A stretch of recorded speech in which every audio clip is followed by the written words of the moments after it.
Not that we ever root for injuries on this show, but is the Nolan Arenado injury actually a good thing for what the St. Louis Cardinals are trying to accomplish over the final 2 months of this season? This is Locked On Cardinals.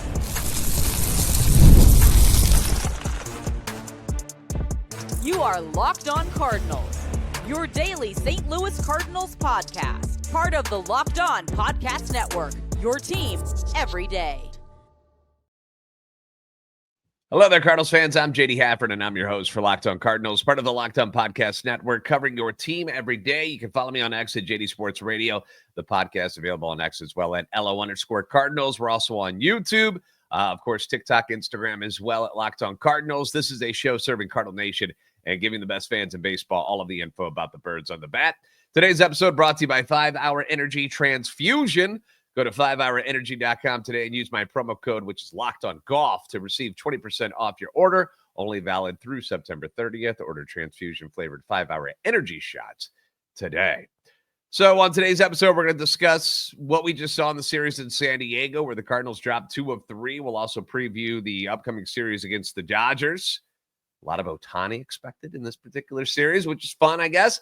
But let's start with the hot topic over the weekend, and that is the future of Nolan Arenado. Now, he was placed on the IL on Friday due to that shoulder strain, and we know that Nolan Arenado is a gamer. You know, he has played through injuries his entire career, at least as far as I know, with the Cardinals. I don't know what he was like in Colorado. I'm sure he was the same type of dude there too. But injuries, he's always fighting through stuff, sometimes to his own detriment, because the production numbers take a hit. They suffer when he does it. But he's got guts, right? He wants to be there for his team. He wants to be out there for the fans. Hard to argue with those motives. We appreciate stuff like that. You know, you appreciate it in all sports. You know, if somebody on the Blues is dealing with an injury and is battling through it, but doing it to help the team, like, you appreciate stuff like that. And you appreciate it from Nolan Arenado and what he's wanting to do for the St. Louis Cardinals, despite being where they are right now, which is below 500. This actually is just the second time in Arenado's 5 seasons that he's actually been placed on the IL. He missed the final 2 weeks back in 2023, had that sore back, but the Cardinals were terrible at that point of the season. It was already toast by then, by the time he went on the shelf, so no big loss there. So we love that. You know, it's a guy who will play hurt. He's a team player. Again, we applaud this. I'm no doctor. I don't play one on TV. I don't play one on radio. I don't know how long a shoulder strain is supposed to keep Nolan Arenado out of the lineup. He's on the 10-day IL, which sucks. Or does it, in a way? Now, we don't like the injury. We don't want Nolan Arenado injured. That's not what I'm trying to say here. But you see now that the trade deadline has come and gone and the dust is settling, that this injury, as much of it being a bummer for Nolan Arenado, it's going to actually allow the Cardinals to do something that they wanted to do since the very beginning. And that was give some runway to other players, younger players. It's going to allow the Cardinals and manager Ali Marmol to let some of these guys play more, specifically Nolan Gorman and Thomas Saggese, in this year of runways, which I'm so sick of saying over and over. Neither of those guys, though, have really had much of a shot at an everyday job. They really haven't. The main reason being that Nolan Arenado is still on this roster, despite attempting to trade him in the offseason and actually successfully doing so. They had a deal done with the Houston Astros. They found somebody to bite and take him. He vetoes the deal. Cardinals never got another offer that was, either to their liking or to a place that Nolan wanted to go. And so back to third base for the Cardinals he went. And we weren't mad about it necessarily when it happened. I knew it was going to cause problems, not like personnel problems as far as like who he is and stuff. That's not it at all. But for what the Cardinals wanted to do this year and what they wanted to see, this was going to be an issue. Because now you've clogged up a spot on the roster and in the lineup that multiple guys can rotate through. It's not just Gorman, it's not just Sujaisi, but Brendan Donovan can play some third base too. So there was other guys who could go through there, and it was all blocked. And early on the season, it didn't seem like such a bad thing when the Cardinals were winning, did it? It was Nolan being Nolan, and he had some decent offensive numbers early on in the season. The defense has played really, really well all year for him. But, it just didn't mesh with what they were trying to accomplish.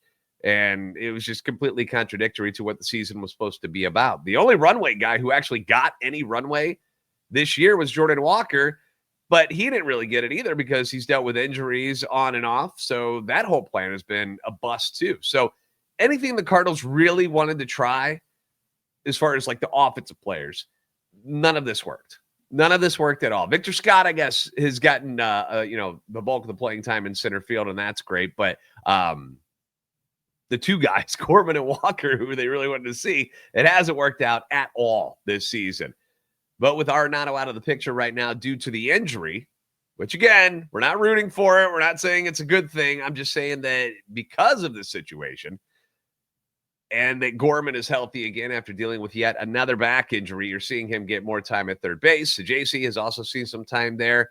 We know they can both play second base if needed, like on Sunday when Brendan Donovan was a late scratch due to a family emergency. You had JC, you had Gorman in. You had Mason Wynn over there at shortstop. So you had that nice young infield that you were hoping to grow with this year. You had it all together. But this is what the organization wanted in the first place. That's what they wanted it to look like this year. To see these guys play more and really get a feel for what they can and can't do on an everyday basis. Some guys have a knack for coming off the bench and doing well. Others have trouble finding a comfort zone at the plate when they don't see enough action. And I think Gorman is certainly one of those guys. And so JC, he hasn't really shown me that he is a bench type guy because he has hardly hit a lick this season when he has gotten at bats. But at Memphis, when he plays every day, Thomas JC is hitting 317 over 189 plate appearances. Like, you'll take that. You'll certainly take that. And then with the majors in St. Louis, he's 107 appearances, 230. Now, sure, the competition level is much better in the big leagues, but I can't help but believe that not being in the lineup on a regular basis hasn't also led to some of the struggles that both of these guys have faced. For Gorman, we know how streaky he can be. When he does get hot, he's one of those guys who can carry you for a week at a time. But he had that ice cold start to the year. Lack of playing time. They didn't know where to put him and how to get him in the lineup. They couldn't put him in there against lefties because they didn't trust him. And now the back injury has set back any runway that he started to build up because he started to hit better and then he goes down. It's been a mess of a season. Nothing has really worked the way that the Cardinals had hoped it would. And they also were winning games early on too. So it was hard to really maneuver the lineup too much because you're like, wait a second, we're actually winning. We were actually in this wild card chase for a while there and in the division race for a while there. And so they didn't want to alter too much with that too, because it's like, well, let's take advantage of this. And that has all ended. And now Sujaisi and Gorman both have a window of opportunity to showcase their talents and give the Cardinals something to think about this offseason moving towards 2026, when they're going to have to make a decision of some sort on where all these guys are going to play, both with the Cardinals, if they're going to keep them, how are they going to maneuver this whole situation? Or do they move some of these guys on to another organization? Because JJ Wetherholt, he's coming, and he's coming in hot. Had another huge day. Kid is raking at Memphis. And as much as I would love to see him in St. Louis this year, and I think a lot of people would, and it could happen. It still could happen, but there's already so many mouths to feed, right? Like, you've already got so many people that you want to see play. And so adding his mouth to that equation, I don't think that's maybe the best idea. You don't bring him up to just sporadically play him. Like, if you're going to bring up JJ Wetherholt, you're going to want him in the lineup all the time. And with Gorman and Sujaisi already needing those reps and needing those at-bats and needing to be seen, it might just be best to keep JJ down until next year. And if and when Nolan Arenado comes back, there's some people who think Arenado may not come back, that maybe this is the end of his season with his shoulder injury. I don't know how severe that shoulder strain is, but even if he comes back, playing time is going to get sliced up again. So now, does Nato need to play every day? No, he doesn't need to play every day the rest of the way. But if he's healthy, he's going to see action. He's got to play, 4 days a week, 3-4 days a week. But for now, he's not here. He's out. I hope he gets healthy. Not wishing anything ill will towards Nolan Arenado at all. I love watching this dude play.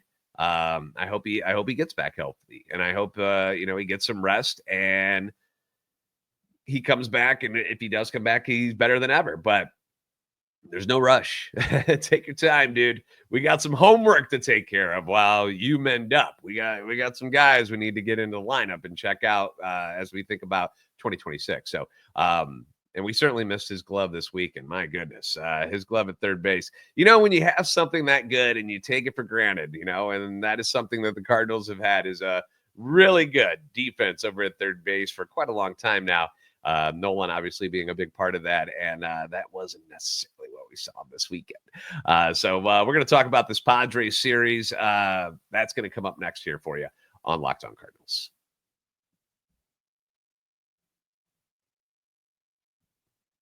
Time to fuel up and turn it up with 5-Hour Energy Transfusion. It brings the bold grape, ginger, and lime flavor of your favorite golf drink, minus the alcohol, into a quick, energizing shot. Whether you're seeking birdies or just making memories with friends, this is a hole-in-one for your energy game. And I recently was playing golf with some friends at a charity tournament. I'm not good. It wasn't like a tournament where I was doing anything special. But you get excited when you first get out there on the course, even though it's 8:00 in the morning, which is not my time to be awake. And then you start to wane a little bit as you start to get towards the middle of the 18 holes that you're playing. And 5-Hour Energy Transfusion is going to give you that extra boost to help you stay sharp and energized both on the course. It also helps me off the course too. The grape ginger lime flavor, it gives you the best parts of your clubhouse go-to without chasing down the bev cart. And again, it's going to help with anything, whether it's just focusing at work, whether it's going to the gym. It's awesome. If you go to 5hourenergy.com today, that is the number 5, by the way, hourenergy.com. You can use my promo code. It's Locked On Golf to receive 20% off your order. The offer is only valid until September 30th on one order and cannot be used with other promotions. The code is not good for subscription orders. But whether you're meeting up with friends or trying to turn 18 into 36 holes, get the energizing boost you need to power through. Order transfusion-flavored 5-Hour Energy shots today.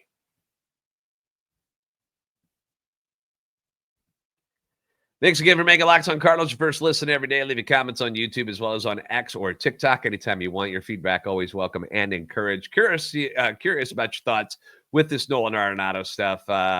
Do you secretly hope that he's done for the year so you can watch, not because you want him hurt, but because you want to be able to watch Gorman and Sajacy, maybe JJ Wetherholt at some point? Let me know in the comments section. Not a great weekend for the Cardinals. I feel like it was an expected weekend, a predictable weekend for this team. Losing 2 of 3 in San Diego did not surprise me whatsoever.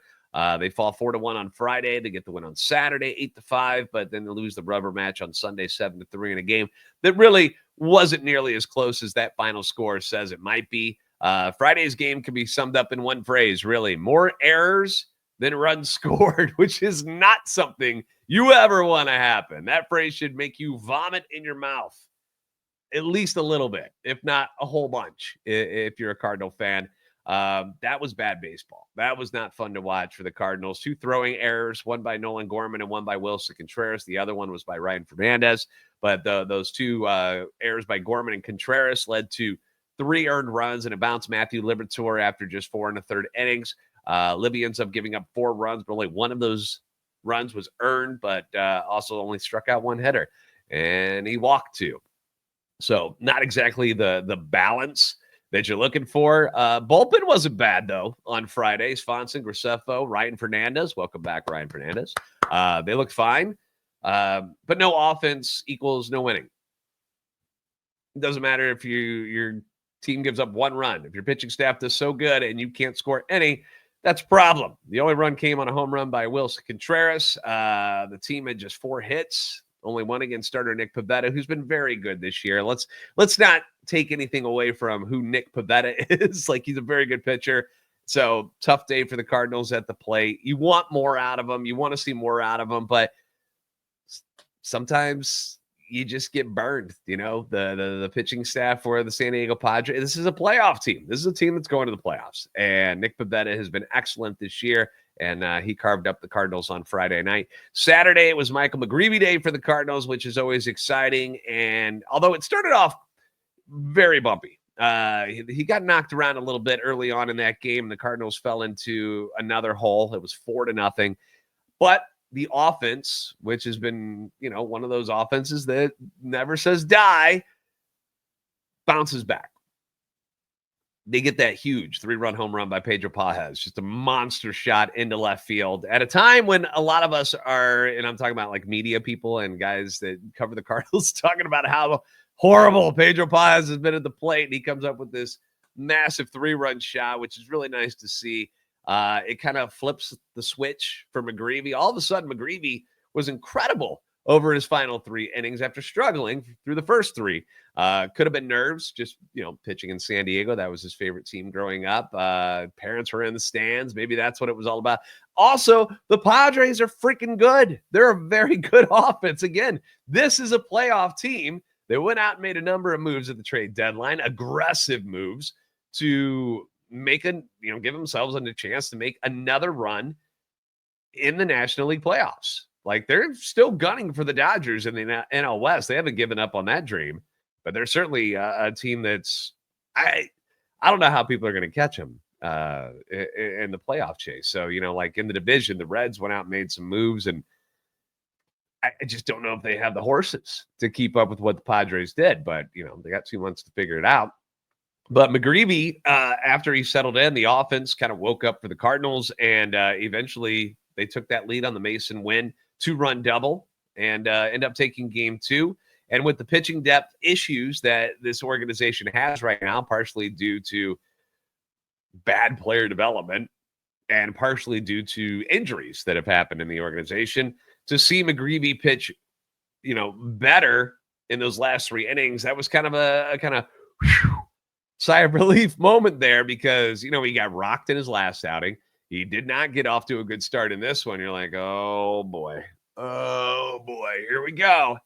And I know I wasn't the only one panicking a little bit. I see you guys responding to things on X, and like, this guy, people wanted this guy over fit. They were going crazy, and it was just nice to see. Like I said, sigh of relief. Also, his parents rock. Dude, McGreevy's parents now. Did you see that interview that they had during the telecast? Those guys are awesome. Absolutely awesome. Love that interview during the game. Cardinals improved their record to 47-2 when leading after the 7th inning. Not sure how that's going to hold up over the next couple months because of all the trades they made to their bullpen. But needless to say, that's pretty impressive for the team this year.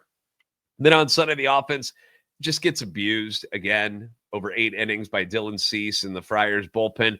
Only 1 hit going into the 9th inning.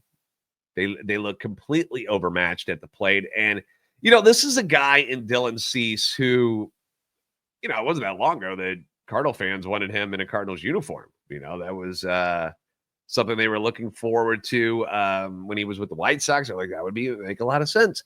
Didn't get the deal done. You got Eric Fetty instead. But who knew that his season would go the way it's been going for Dylan Cease? Because we know he's got nasty stuff. We know he's better than what his numbers have shown this season. But at the same time, he's still 3-10 with an ERA near 5. But he was on his game on Sunday. He looked like Cy Young candidate, dominating the Cardinals over 5 innings. He allowed no runs, 1 hit. He struck out 9. He wasn't walking people, wasn't giving up the home runs, which has been a big problem for him this year. So had to run into hot Dylan Cease in this one, didn't we? Palante dodges troubles over and over and over. Yeah, That's not Palante. That's McGreevy right there. He was walking a tightrope the whole time. Finally gets clipped by Jake Cronenworth with that 2-run home run. He wasn't particularly good at all. Let's just be honest. I mean, why sugarcoat this stuff, right? And then Gordon Graceffo, he ends up allowing 4 runs over 2 innings, which blew things open. Again, defense didn't help the cause. It was 7-0 in the 9th before the Cardinals somehow hit all-star left-hander, which they don't hit either, Adrian Morejon. They end up knocking him around. 3 runs on 4 hits and a walk. Dude didn't even record an out. And, of course, I pointed this out on X. I picked him up in fantasy that morning and was like, oh, this is good, because I had a feeling he was going to get in the game, and no, gets rocked. Almost cost me my win this week. But it was too little too late for the Cardinals IRL. So they fall in that one by a score of 7-3. Fun game on Saturday. The Victory Blues look great. Offense was dominated on Friday and Sunday by 2 really good pitchers in Nick Pivetta and Dylan Cease. Defense wasn't great. Not having Arenado over at third base clearly is a difference. Again, we have been very spoiled with good third base defense for quite some time. Arenado is incredible, and he makes all these plays look so easy. And you can see the Padres were kind of picking on Gorman and the guys, and JC who are playing over at third base. So, as bad as Arenado's bat has been recently because of the shoulder, because of the finger, we have learned quickly that life without him at third base is not a whole lot of fun either. So, but we do have top prospect J.J. Wetherholt. Played at third base at Memphis on Sunday. Didn't affect his hitting. He had 3 more hits. Had a home run in that game. He's batting .344 in 16 games at AAA Memphis. Combined on the year at AA and AAA, he's hitting .310 with 13 home runs, 46 RBIs, 16 stolen bases. Has done all of that in just 78 games. The dude is a special talent. Not sure if we're going to get to see him this year, but if I was you, I would download the minor league baseball app, MILB, and I would watch some of the Memphis Redbirds games. They're kind of fun to watch because you see a lot of what the future of this organization is going to be in this team moving forward into 2026. A lot of them are down there right now. You get C. Blaze Jordan, who they just traded for. So Quinn Matthews is still down there. So Jimmy Crooks, the catcher. You're seeing a lot of them are down there, and it's kind of fun to watch. So might want to check that out. Dodgers coming up on deck. Now we got to go to LA, and life ain't going to get much easier there either. So we'll preview that series next for you. Coming up on Locked On Cardinals.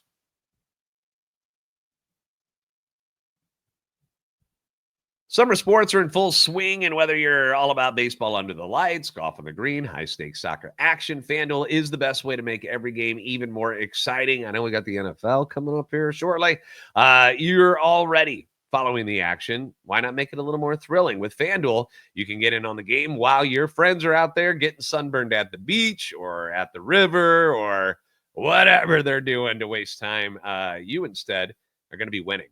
And I've been using FanDuel for years to track my favorite matchups, and the app keeps it fresh with new daily promotions and fun ways to bet so that it doesn't feel like you're doing the same thing over and over and over. How mundane is that? You don't want to do that.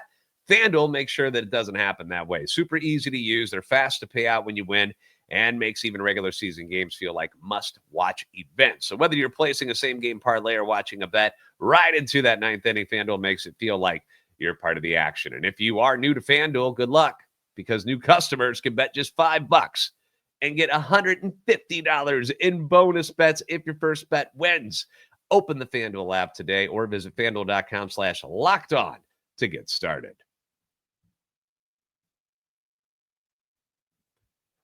Thanks again for making Locked On Cardinals your first listen. For your second listen, check out the Locked On MLB Game Night. Every game, every night, all season long. Get local analysis on a national scale. Find MLB Game Night on the Locked On MLB YouTube channel or wherever you listen to your podcast.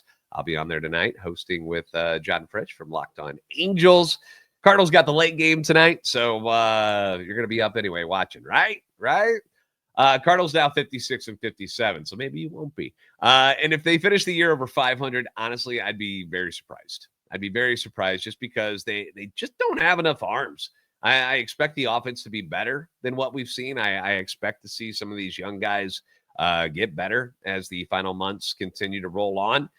Some of them might wear down, just being honest, because it's a long season. But, I have optimistic thoughts when it comes to what this team could be going into 2026 as far as letting some of these young guys grow a little bit. But the lack of pitching depth it's just going to be a massive hurdle to overcome as they wrap up these final 2 months. And now they got to go to LA to face the Dodgers, who at 65-47. And despite having the third best winning percentage in baseball, it kind of feels like they've been a little disappointing this year, doesn't it? Didn't you feel like they should just be running away with things? They've dealt with a ton of injuries so far this year to their pitching staff, but they're getting people back healthy. Blake Snell is back. Tyler Glasnow is back. The bullpen's still kind of in shambles. They've had a lot of injuries there too. Cardinals did take 2 or 3 of them from at Busch Stadium back, beginning of June.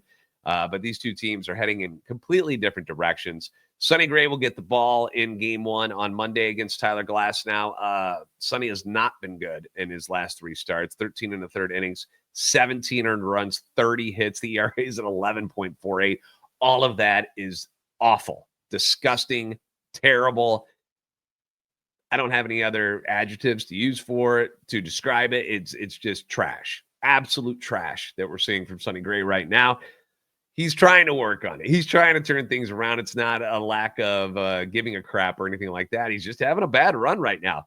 And I'm not sure how things are going to improve for tonight's matchup when you got to go up against a lineup that features Shohei Ohtani, Mookie Betts, Freddie Freeman, Will Smith, just studs up and down the lineup. One name that likely won't be around, and I haven't seen an official transaction on this yet, but Tommy Edman might be headed for the IL. He tweaked his ankle again, and that has proved to be, it's been a problem that he's been dealing with all season, and his numbers have been awful. He's not been good since he hurt the ankle earlier in the season. So, still haven't seen anything on whether Tommy Edman is going to the IL or not. But they got Max Muncy set to come back from the IL, so that might just be the flip that they do there, where one goes to the IL, one comes back. So we'll find out. Meanwhile, Tyler Glasnow, he's been hurt for most of the season, had a rough start his last time out, I believe it was against Milwaukee, who got to him a little bit, but he's one of the more dominating right-handers in the game when healthy. And with the way the Cardinals bats have been recently, I'm not all that optimistic that this team is going to do much in the game on Monday. I hope I'm wrong. I hope I am. I hope they shred him and beat the snot out of him. But the odds are not in their favor, let's be honest. Michaelis against Emmett Sheehan on Tuesday. Sheehan, one of the young pitchers for the Dodgers that they got a lot of hope for. And then you got Liberatore against that Shohei Ohtani guy, who's scheduled to start on Wednesday. Had to leave his last start because he had cramps against the Reds, and didn't last very long on that one. I don't know, it was 3-4 innings, something like that. It wasn't super long though, but he stayed in the game. He still hit and hasn't had any issues since. So we assume everything is a go for Ohtani on Wednesday. So if you have lost faith in this team, and it's very understandable if you have, nobody's saying it shouldn't be.